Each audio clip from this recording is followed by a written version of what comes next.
Assalamualaikum warahmatullahi wabarakatuh.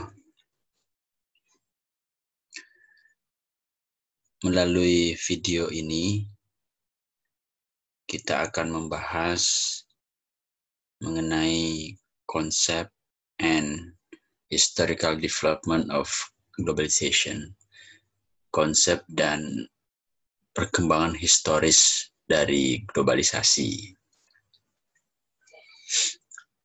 Globalisasi menjadi satu kata yang paling banyak diperbincangkan dewasa ini, terutama setelah berakhirnya Perang Dingin. Diskursus tentang globalisasi mengemuka dan diperbincangkan dari berbagai spektrum keilmuan. Hal itu karena globalisasi dengan berbagai dimensinya bersentuhan atau berhubungan secara langsung dalam hidup dan kehidupan kita secara umum. Nah, sehingga orang mengatakan bahwa saat ini kita hidup pada sebuah era yang disebut dengan era globalisasi. Nah, era globalisasi itu katanya ditandai oleh perubahan revolusioner setidaknya dalam 3 hal yang disebut dengan Triple T Revolution, revolusi 3T, yaitu Revolution of Transportation, Revolution of Technology, dan Revolution of Telecommunication. Kita hidup di era di mana kita bisa makan pagi di Indonesia, lalu makan siang di Singapura, lalu makan malam di Mesir, salat subuh di Irak, lalu kemudian salat duhur di Malaysia. Menunjukkan betapa kita bisa melakukan mobilitas lintas batas negara dengan mudah, dengan cepat, seiring dengan revolusi di bidang transportasi. Sehingga jarak, ruang, dan waktu mampu didekatkan dengan perubahan-perubahan yang sangat revolusioner di bidang transportasi. Begitu pula dalam hal teknologi. Kita mengalami perubahan yang begitu cepat dalam hal perkembangan teknologi yang menjadikan kehidupan kita serba instan, serba mudah, serba cepat. Demikian pula dalam hal telekomunikasi. Kita hidup di era di mana definisi jarak, ruang, dan waktu perlu didefinisikan ulang karena perubahan yang sangat revolusioner dalam bidang telekomunikasi menjadikan jarak seolah tidak berarti. Kita bisa terhubung dengan berbagai orang dalam satu waktu dengan cepat, dengan mudah, dan dengan murah melalui berbagai fitur-fitur perkembangan telekomunikasi yang ada. Nah, revolusi di bidang 3T ini disebut menjadi penanda bagi kehidupan di era yang disebut dengan era globalisasi. Namun demikian, muncul pertanyaan, benarkah bahwa era yang kita jalani sekarang ini adalah sebuah era globalisasi? Atau justru sesungguhnya globalisasi itu sudah terjadi ratusan bahkan ribuan tahun yang lalu. Sehingga apa yang kita alami sekarang itu adalah hanya keniscayaan logis seiring dengan perkembangan peradaban umat manusia. Nah, perdebatan tentang kapan globalisasi itu bermula, kemudian menjadi salah satu debat panas dalam kajian tentang globalisasi. Nah, melalui materi ini, kita mencoba akan melihat bagaimana perkembangan historis globalisasi. Kapan sih dunia ini memasuki sebuah era yang disebut dengan globalisasi? Sejak kapan starting point dari globalisasi harus diletakkan? Nah, tapi sebelum berbicara tentang itu, kita perlu mencoba untuk melihat bagaimana para ilmuwan mendefinisikan globalisasi.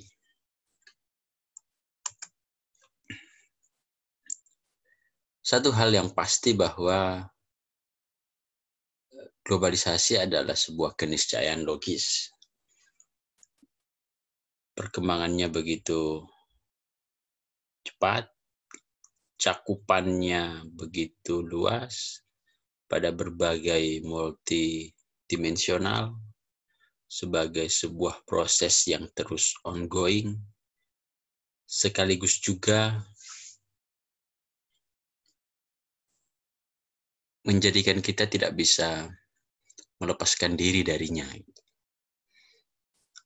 Kata salah satu ilmuwan yang pro terhadap globalisasi. Nah, ada beberapa upaya pendefinisian dari globalisasi yang menunjukkan keragaman definisi globalisasi.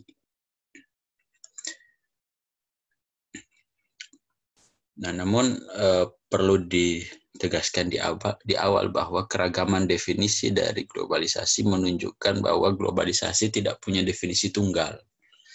Globalisasi didefinisikan tergantung dari siapa yang mendefinisikan, dalam konteks apa dia didefinisikan, untuk apa dia didefinisikan, dan bagaimana cara dia didefinisikan.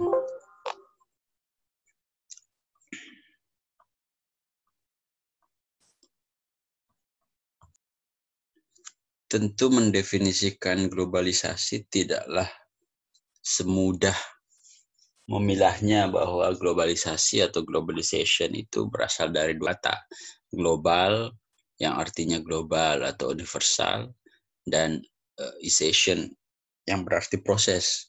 Sehingga globalisasi adalah sebuah proses pengglobalan atau sebuah proses menjadikan sesuatu itu berlaku secara universal.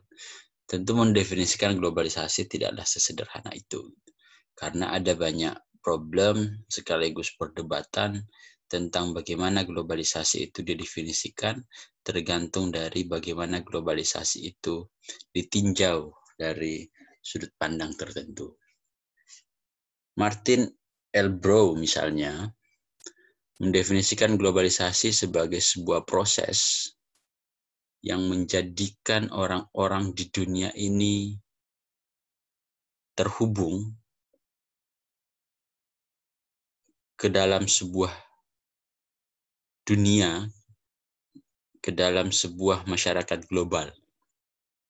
Jadi Martin Elbrow mengatakan bahwa globalisasi adalah sebuah proses yang menghubungkan atau menyatukan masyarakat dunia ke dalam satu dunia, sehingga melahirkan masyarakat global, global society. Keterhubungan masyarakat di dunia menjadi global society itu tidak terlepas dari perubahan-perubahan revolusioner yang dibawa oleh globalisasi, khususnya dalam hal teknologi, transportasi, dan terutama telekomunikasi tadi. Demikian pula Robert Stone mengatakan bahwa globalisasi itu adalah kristalisasi entitas dunia as a single place, pengkristalan entitas, pengkristalan masyarakat di dunia ke dalam sebuah tempat tunggal. Atau kita sering mendengar istilah global village, desa global yang kemudian menjadikan manusia saling terhubung satu sama lain. Dalam bahasa Robert Stone, kristalisasi, pengkristalan. Seperti gula yang dicairkan, dipanaskan kemudian cair, lalu kemudian didinginkan, maka akan terjadi kristalisasi, di mana gula itu akan menyatu menjadi satu kesatuan. Nah, kira-kira Robert Stone menggambarkan proses yang disebut dengan globalisasi itu, di mana masyarakat dunia bisa saling terhubung satu sama lain dengan difasilitasi oleh berbagai fitur-fitur globalisasi, menjadikan kita berada pada satu tempat yang menghubungkan kita satu sama lain tanpa sekat, tanpa batas, atau global village. Atau Thomas L. Friedman menyebutnya sebagai the world is flat, bahwa dunia ini datar. Globalisasi telah menjadikan dunia datar. Datar tentu bukanlah dalam arti fisik, tetapi datar dalam arti sekat-sekat kultural, sekat-sekat geografis, sekat-sekat sosial politik, itu seolah kabur, seolah terhapuskan, yang memungkinkan orang saling terhubung satu sama lain, bisa mengetahui informasi apapun yang ada di dunia ini dengan cepat, dan bisa merespon berbagai hal yang terjadi di dunia ini dengan cepat, karena bebas hambatan. Karena dunia ini datar dalam tanda kutip, bebas hambatan, yang menjadikan kita berada pada satu kesatuan yang oleh Elbro tadi disebut sebagai global society. Adapun David Hale mencoba mendefinisikan globalisasi sebagai sebuah multidimensional fenomena multidimensi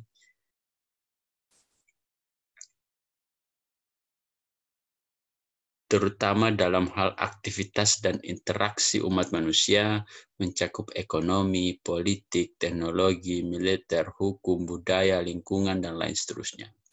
David Hale mengatakan bahwa globalisasi adalah fenomena multidimensional, fenomena yang mencakup banyak dimensi kehidupan umat manusia, mulai dari ekonomi, politik, teknologi, militer, hukum, budaya, lingkungan, dan lain seterusnya, dalam hal aktivitas yang menyatukan aktivitas dan interaksi umat manusia. Arjun Appadurai secara lebih rigid mencoba mendefinisikan dimensi-dimensi yang menjadi karakteristik dari apa yang disebut dengan globalisasi. Appadurai menyebut ada 5 dimensi yang menjadi indikator terjadinya proses universalisasi, terjadinya proses pengglobalan dunia. Yang pertama adalah ethnoscapes, yang ditandai dengan arus perpindahan manusia melintasi batas-batas negara dengan mudah, dengan cepat, melalui pariwisata, aktivitas pariwisata, melalui migrasi, dan lain seterusnya. Termasuk melalui pengungsian, imigran, dan seterusnya. Dimensi yang kedua adalah technoscapes, bahwa globalisasi itu ditandai dengan perubahan teknologi yang revolusioner, di mana arus gerak teknologi menjadi sangat cepat,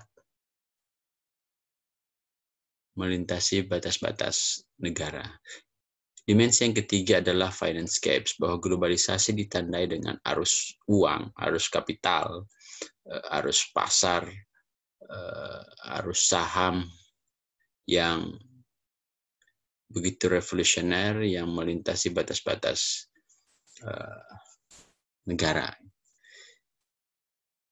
Dimensi yang keempat adalah mediascapes, bahwa globalisasi ditandai dengan pertukaran informasi dengan beragam instrumen media, mulai dari surat kabar, majalah, televisi, film, sampai pada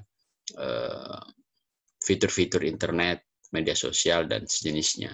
Dan yang terakhir, kata Apedurai, bahwa 5 dimensi yang saling berkorelasi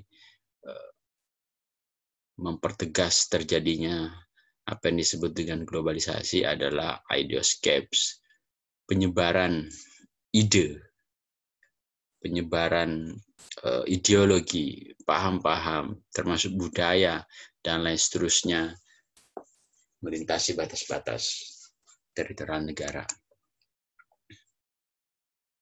Sementara itu, James Rosenau mendefinisikan globalisasi sebagai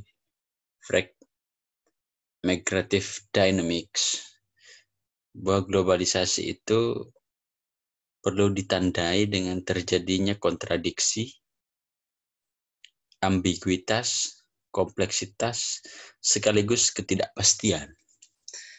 Jadi kalau upaya pendefinisian yang dilakukan oleh ilmuwan-ilmuwan sebelumnya, Apedurai, kemudian David Hale, Robert Stone, dan seterusnya, itu cenderung berdiri pada kelompok yang pro-globalisasi, cenderung mendefinisikan globalisasi sebagai sebuah keniscayaan yang tidak bisa terhindarkan, yang menjadikan manusia mengalami interkoneksi, yang menjadikan kehidupan dunia ini seolah bergerak pada satu arah yang sama, membentuk global society.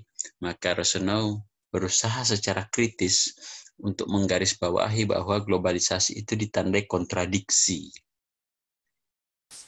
ambiguitas, kompleksitas, sekaligus ketidakpastian.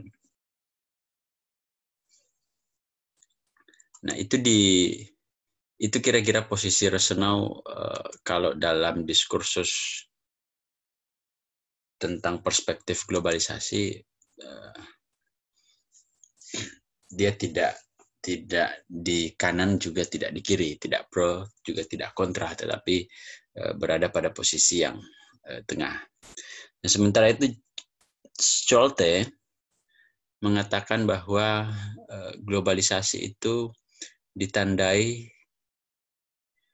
oleh terjadinya internasionalisasi, meningkatnya interaksi dan interdependensi, kesaling tergantungan antara negara-negara di dunia, antara masyarakat di dunia yang berbeda negara. Ada internasionalisasi, peningkatan interaksi dan kesaling tergantungan antar negara, ataupun peningkatan interaksi dan kesaling tergantungan antar masyarakat yang berbeda negara, warga negara berbeda di dunia.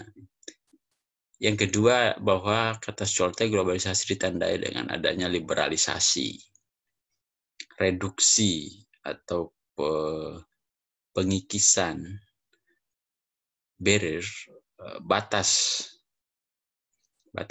perdagangan melintasi teritorial negara.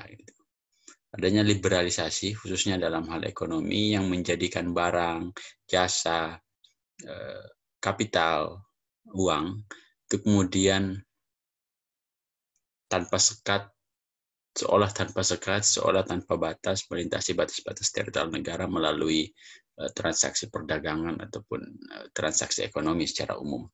Yang ketiga adalah universalisasi, bahwa globalisasi ditandai dengan penyebaran berbagai hal, ide, budaya, dan seterusnya ke berbagai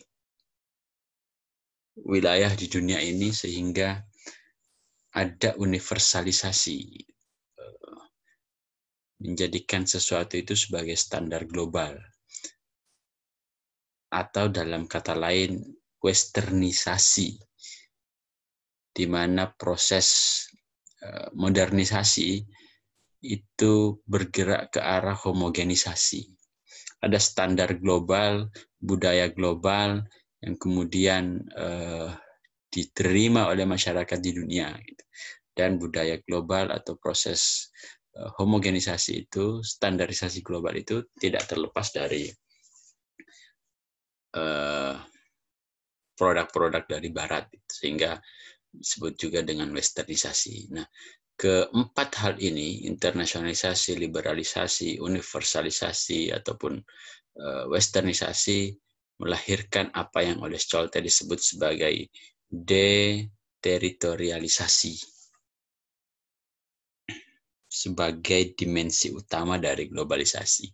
Deteritorialisasi itu adalah pengaburan atau pengikisan batas-batas teritorial negara.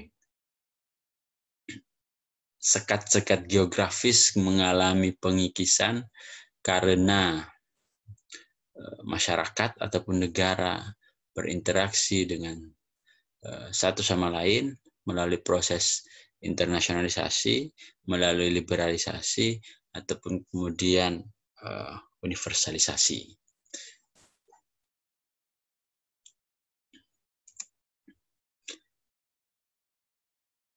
Adapun Sheila Crosier mengatakan bahwa globalisasi itu ditandai dengan 4 realitas, yaitu economic interconnectedness, technological interconnectedness, cultural interconnectedness, dan political interconnectedness. Bahwa globalisasi itu ditandai dengan 4 hal. Adanya kesaling tergantungan, kesaling terhubungan dalam hal ekonomi, kesaling terhubungan masyarakat dan negara di dunia dalam hal teknologi, kesaling terhubungan masyarakat dan negara di dunia dalam hal budaya, dan kesaling terhubungan masyarakat di dunia dalam hal politik. Nah, itu kira-kira beberapa upaya pendefinisian globalisasi secara lebih positif. Di sisi lain, ada upaya pendefinisian globalisasi secara lebih negatif, di mana misalnya Martin Kohr mengatakan bahwa globalisasi itu adalah apa yang disebut di dunia ketiga sebagai kolonialisasi. Jadi Martin Kohr ingin mengatakan bahwa globalisasi itu adalah bentuk baru dari kolonialisasi yang pernah dialami oleh negara-negara dunia ketiga. Globalisasi itu adalah penjajahan terhadap negara-negara ketiga, bahwa globalisasi itu adalah konstruksi, globalisasi itu adalah sesuatu yang dibuat, sesuatu yang diciptakan oleh negara-negara maju untuk melakukan kolonialisasi dalam bentuk yang baru di negara-negara ketiga, seperti yang pernah dialami oleh negara-negara dunia ketiga, penjajahan di masa lalu. Atau Shirato dan Webb mengatakan bahwa globalisasi itu adalah diskursif rezim atau sesuatu atau sistem yang merusak. Dia seperti sebuah mesin yang akan memakan segala yang dilewatinya. Dia seperti semua mesin yang akan menghancurkan siapapun dan apapun yang dilaluinya. Bahwa globalisasi itu adalah sesuatu yang negatif, yang sifatnya merusak budaya, merusak ekonomi, merusak kedaulatan negara, merusak politik, dan lain seterusnya.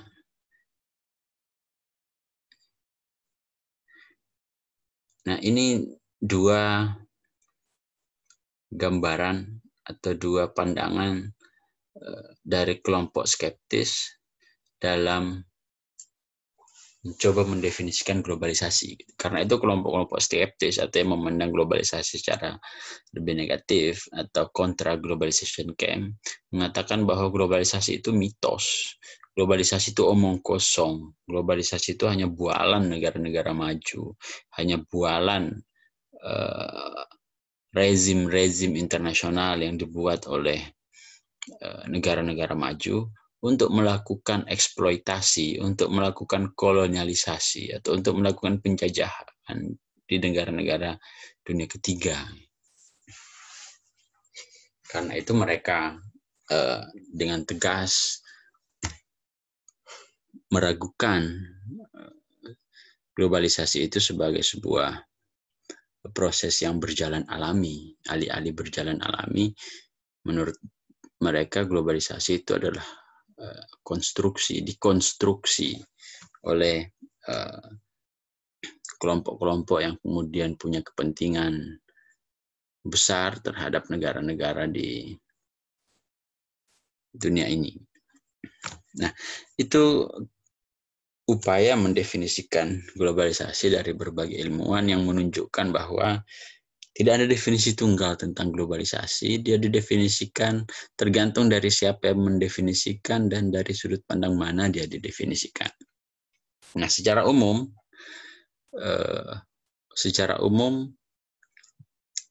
ada beberapa sudut pandang atau perspektif dalam upaya pendefinisian globalisasi. Misalnya, beberapa ilmuwan memandang bahwa globalisasi itu adalah sebagai sebuah proses. Globalisasi itu adalah sebagai sebuah tren yang ditandai dengan interconnectedness, yang ditandai dengan tumbuhnya atau berkembangnya kesaling terhubungan masyarakat di dunia.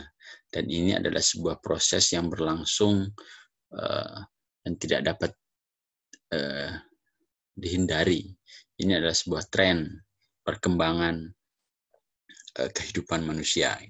Ada yang memandang globalisasi itu sebagai sebuah proyek.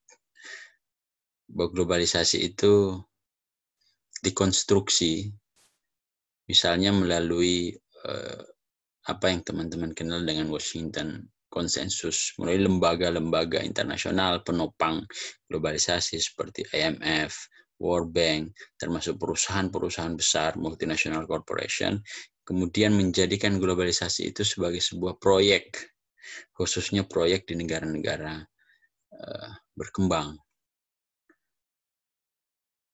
untuk menopang eksistensi mereka.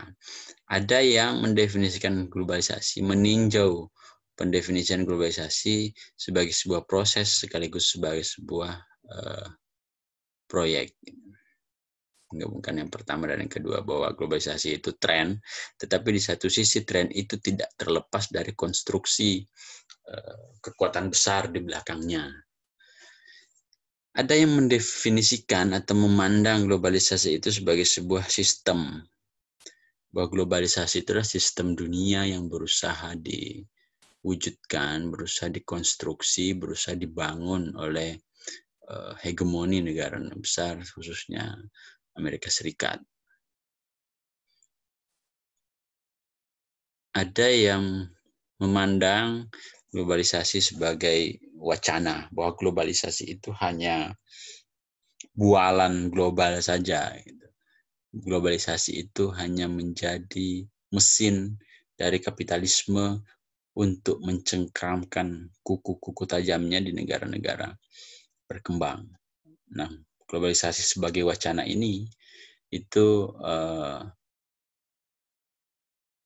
adalah sudut pandang dari kelompok-kelompok skeptis dalam memandang globalisasi, bahwa globalisasi itu wacana, globalisasi itu tidak ada. Globalisasi itu hanya omong kosong, globalisasi itu hanya mitos, globalisasi itu hanya bualan, globalisasi itu tidak terlepas dari kepentingan kapitalisme untuk kemudian semakin memperkuat eksistensinya, memperkuat kuku-kuku kekuasaannya di negara-negara di dunia ini. Nah, karena ada banyaknya definisi tentang globalisasi yang kemudian menjadikan tidak ada definisi tunggal tentang globalisasi, maka globalisasi melahirkan konsensus sekaligus kontroversi. Jadi meskipun para ilmuwan berdebat tentang bagaimana mendefinisikan globalisasi, tetapi ada hal-hal yang disepakati dan ada hal-hal yang kemudian diperdebatkan. Jadi yang pernah saya katakan bahwa para ilmuwan itu tidak sepakat pada hal-hal yang mereka sepakati.